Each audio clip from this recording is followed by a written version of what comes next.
Greetings nerdy list aficionados, and welcome back to Top 10 Nerd, and well, this is a change of pace, isn't it? Back in the day, way back, think back to when I was this channel's only host. For some of you who are new here, you may not know that I was the first host this channel ever had. Back then, we did a bunch of stuff that may surprise some of you. We used to talk Potter Shop a lot, and well, we're at it again today. We're talking spells, and there are a lot of them. I'm also going to include charms. Harry Potter is a massive fandom, but some feel it has fallen out of favor of late. We're giving it some love here on Top 10 Nerd with our list of the top 10 Harry Potter spells you don't understand. I'm taking it from more of a when would this be useful style angle, and maybe you missed it one as well. I'm Sasha, and let's get started.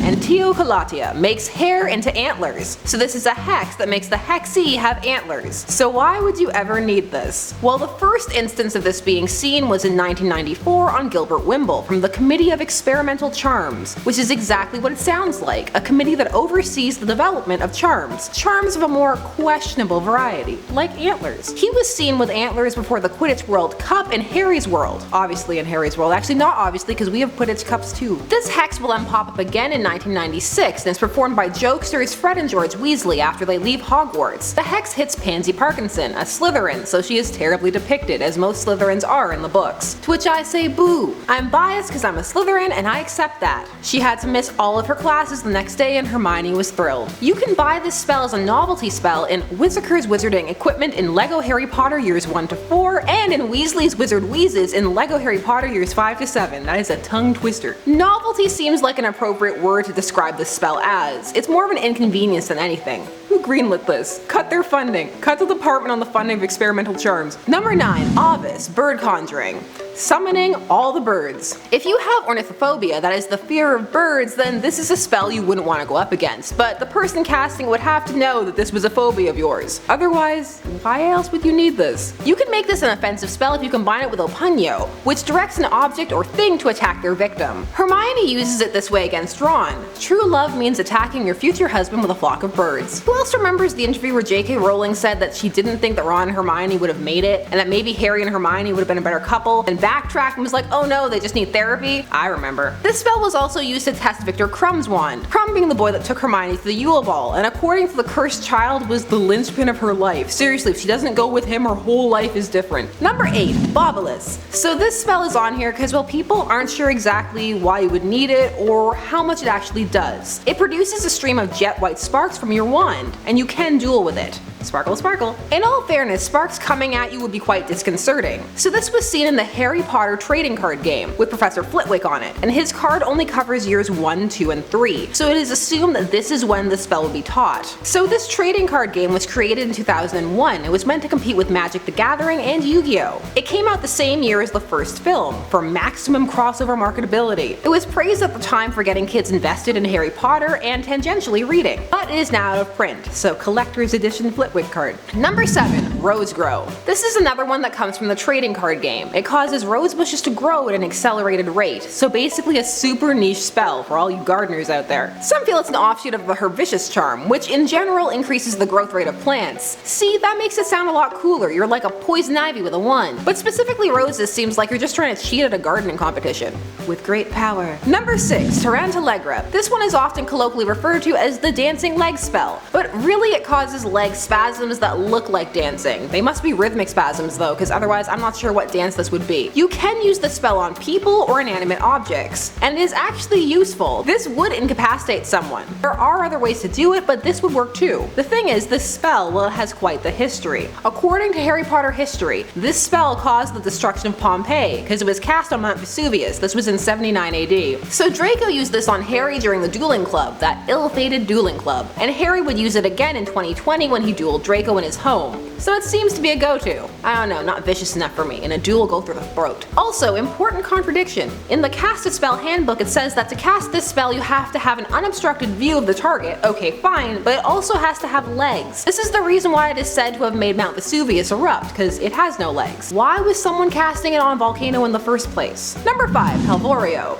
The baldness spell. They also call this the hair loss curse. This came up in the Curses and Counter Curses book, which was written by Professor Professor Vindicus Viridian. You can tell he's vindictive because his name already has that in it. Harry saw a copy of this book in 1991 in Flourish and Bott's, the bookstore. He noted it because he wanted to find a curse for his cousin Dudley. But Hagrid didn't let him get it, saying that magic in front of muggles is forbidden, and also that it would be too hard for him, so it would be a more advanced spell then. This book contains a lot of juvenile hexes, like the Jelly Legs curse, and the Leg Locker curse, and the Tongue Tying curse. Listen, being bald isn't terrible, it's not a fate worse than death. If you don't want to be, there are wigs. That is if it's involuntary.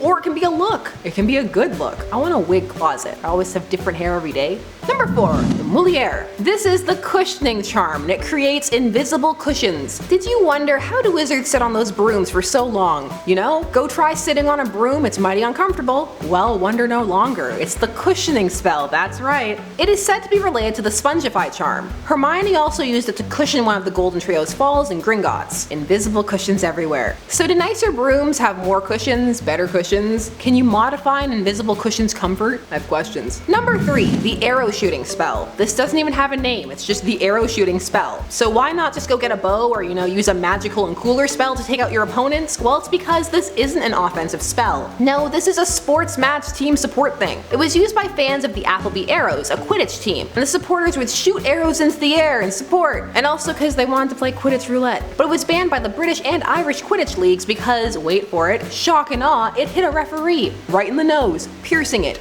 Involuntary nose piercing. This referee was Nugent Potts, and these arrows were banned in 1894. So since then, no one came up with a more credible use for it. It's arrows, and they were wasting it on sports matches. Amateurs. Number 2, the Caterwauling charm. Now that's a word you don't hear very often. So what this does is it causes a person who is entering an unauthorized zone, so a trespasser, to let out a huge yell, a yelp, a big scream. This spell was actually placed on Hogsmeade during the Second Wizarding War, so the one that Harry and the gang partook in. Death Eaters placed it alongside a curfew so that they could instantly know when people were about. The Golden Trio did activate this charm, and it worked as intended, but here's the thing, they weren't captured. This spell alerts you, yes, but it also alerts the person you charmed, so they now have time to recoup and regroup. A more stealthy charm that just alerted you, but not the whole world, might be a better way to go. Some say this is a more amplified version of the Intruder charm. So question time, with all those years distance, thoughts and feelings about the Deathly Hallows? I want to know. Number 1, Scourge, the ectoplasm removal spell. This is a scouring charm that cleans up green ectoplasm left by ghosts, like in Ghostbusters. This is a very niche spell. You can also scare ghosts with it. Here's the thing, that's all this spell used to be known for, just a fun spell from the Harry Potter and the Chamber of Secrets video game. Clean up the ghost goop. Before that, apparently, you would have to dig a hole to get rid of your ectoplasm. Can muggles not see it? Or... Okay, so now we have to talk about J.K. Rowling, Pottermore, and retroactive canon for a moment. This spell is tied to the scouring spell, the cleaning spell, which some believe is the spell used by wizards in Europe before the 18th century when they adopted Muggle plumbing methods. This little bit of extra canon was added, saying that wizards would just go to the bathroom wherever they wanted and then scour themselves clean. Well, it says vanish the evidence, but many believe this would be the spell they used. This little tidbit was met with much mockery, and the increase in the sentiment that J.K. Rowling needs to keep her headcanons to herself. Also, plumbing and facilities have ranged throughout history. Some ancient societies had their toiletries in order. Also, this would mean that wizards just stood there rather than dig a hole or have comfort of any kind. Oversharing. Sometimes Pottermore overshares. Harry Potter is one of those permanent fandoms now, and it has so much canon to dive into and discover, but not all of it is groundbreaking, and some of it can be perplexing, or just very, well, specific. So those were 10 Harry Potter spells you don't understand. What are your least favorite spells and why? Let us know down below. We want to hear about all the Potter. Also, how do you feel about nerd branching out a bit?